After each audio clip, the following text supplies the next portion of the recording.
आज बात उस भगवा आतंकवाद थ्योरी की जो फेक स्टोरी निकली है। जी हां, आज एनआईए कोर्ट ने बड़ा फैसला सुनाया है।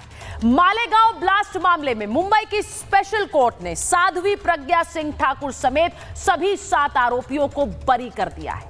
कोर्ट ने कहा कि जो आरोप इन पर लगाए गए उनसे साबित करने के लिए यह पर्याप्त साक्ष्य है ही नहीं। मालेगांव ब्लास्ट भारत के सबसे चर्चित आतंकवादी घटनाओं में से एक है। यह घटना 17 साल पुरानी है और इस विस्फोट में एक फ्रीडम बाइक का इस्तेमाल किया गया था।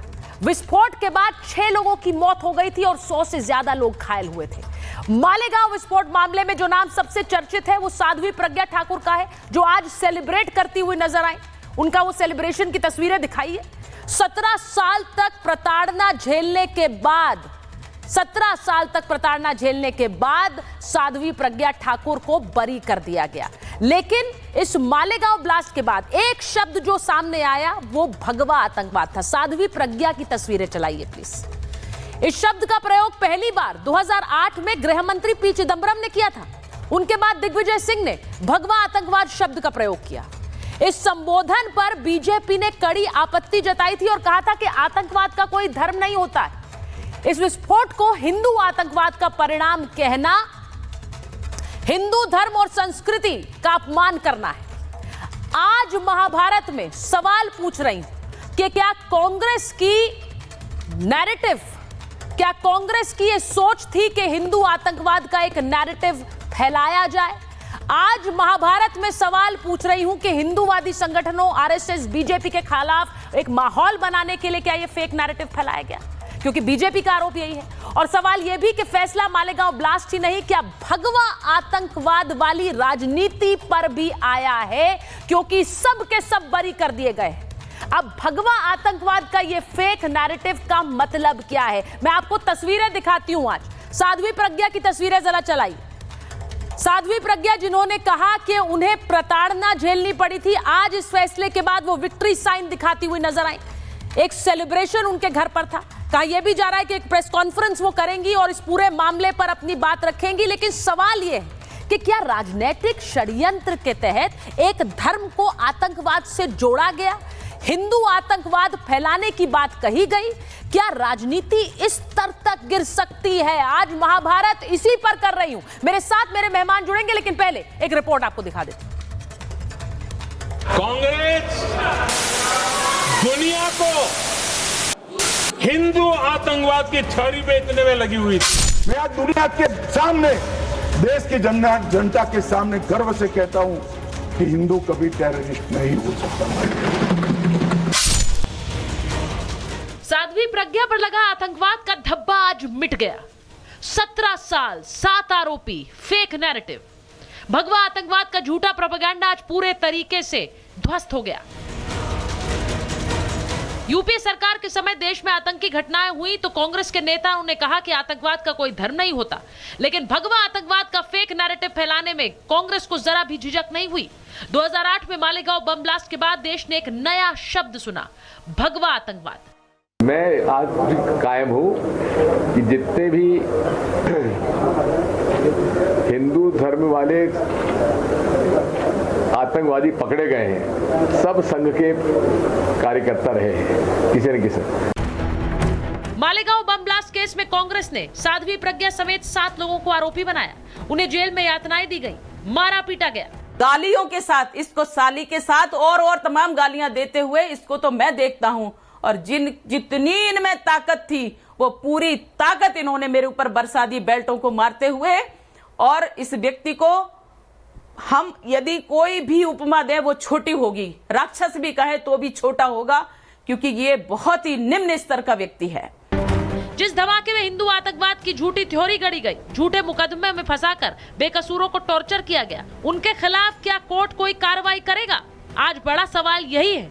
हिंदू आतंकवाद ये नरेटिव सेट करने के लिए षड्यंत्र रचा और ये पूरा मालेगांव का केस तैयार किया। आज उसका पर्दाफाश हो गया है।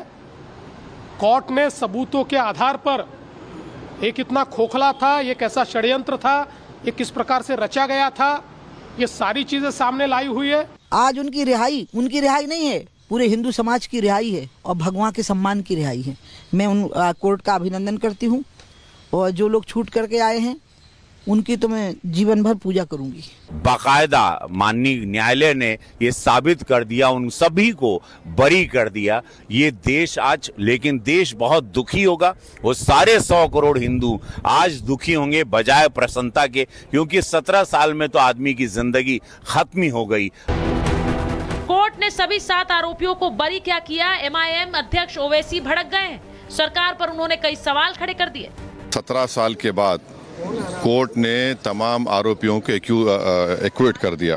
मुंबई के जो ट्रेन ब्लास्ट में उन्होंने सुप्रीम कोर्ट भागे थे, सुप्रीम कोर्ट को गए, वहां पर जाकर उन्होंने उस जजमेंट पर स्टे लिया। क्या टेररिज्म के ऊपर इनकी हिपोक्रेसी होगी अगर वो सुप्रीम कोर्ट नहीं जाएंगे? हैरानी की बात तो यह है कि यूपीए शासनकाल में भगवा आतंकवाद को गढ़ने वाले दिग्विजय सिंह अपने बयान से ही पलट गए। कोई धर्म के आधार पे आतंकवाद नहीं होता है, न हिंदू आतंकवाद होता है, न इस्लामिक आतंकवाद होता है। हर धर्म प्रेम, सद्भाव, सत्य और अहिंसा का रूप है। तो कांग्रेस पार्टी वोट बैंक के लिए किसी सीमा तक जा सकती है। बीजेपी की ओर से हम बड़े विनम्रता लेकिन सख्ती से बोलना चाहेंगे कि कांग्रेस पार्टी ने एक झूठा षड्यंत्र किया भगवा आतंकवाद का, और इसको बोलना शुरू किया और हर केस पे फंसाने की कोशिश शुरू। इन्होंने इनका भी मुंह काला हो गया है। इन्होंने हिंदू समाज की माफी मांगनी चाहिए। भर खुले चौक में नाके पे इनको खड़ा करके हिंदू समाज को बोलना चाहिए अभी इनको सजा दो, क्योंकि सालों साल हिंदू समाज की बदनामी करने के लिए इन्होंने दिन रात एक कर दिया। आखिर में इनको हमारे कोर्ट ने न्याय दे दिया है। बहरहाल देर से सही मालेगांव ब्लास्ट केस में इंसाफ हुआ। साध्वी प्रज्ञा समेत 7 लोग बाइज्जत बरी हो गए, लेकिन ये इंसाफ अभी तक अधूरा है। किसके कहने पर भगवा को आतंकवाद से जोड़ा गया? सवाल यह है कि किसके कहने पर प्रज्ञा ठाकुर को टॉर्चर किया गया? क्या तुष्टीकरण की राजनीति के तहत भगवा आतंकवाद शब्द गढ़ा गया था? Bureau report, Republic Bharat.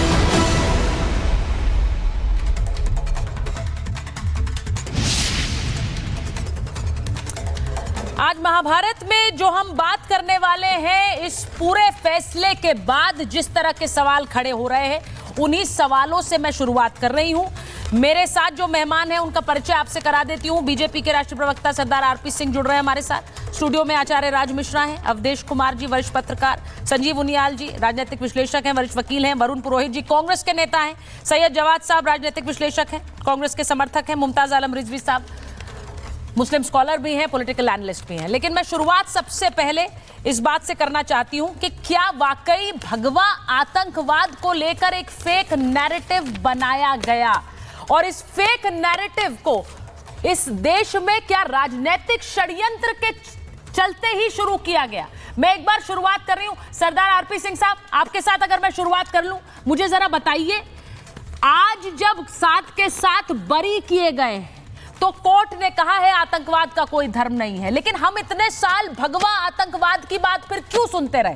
Pragya Thakur ने कहा मुझे प्रताड़ित किया गया, मेरे ही देश में मुझे आतंकी कह दिया गया, वो भी धर्म से जोड़कर, मेरे भगवा के चलते मुझे आतंकवादी कहा गया। आज क्या वो भगवा आतंकवाद का नैरेटिव ध्वस्त हुआ है?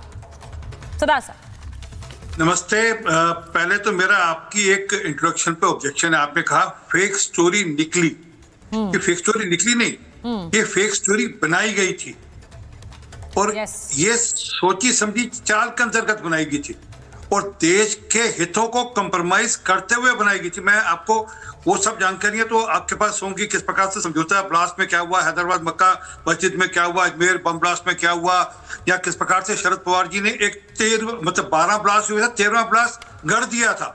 वो 12 ब्लास्ट क्योंकि हिंदू इलाके में हुए थे, 13वां ब्लास्ट मुस्लिम इलाके में गढ़। ये सब तो अपनी जगह है, परंतु एक छोटी सी बात, आपको ओबामा साहब की वो किताब याद रखनी चाहिए जिसमें उन्होंने 26/11 के बाद मनमोहन सिंह के बारे में क्या कहा था। श्याम साहू जी जुड़ गए।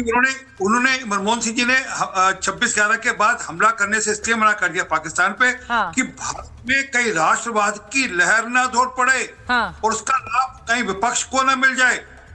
मतलब आप सोचिए कितना दिमाग में छाप थी कि हमको हर कीमत पे ये जो मैसेज है ये हिंदू आतंकवाद का मैसेज है, इसको आगे बढ़ाना है। क्योंकि कहीं ना कहीं उस समय 26/11 के बाद दिमाग में चल रहा था कि हमें इसको भी हिंदू आतंकवाद से जोड़ना है। मतलब आप देश के हितों को किस हद तक कंप्रोमाइज करेंगे?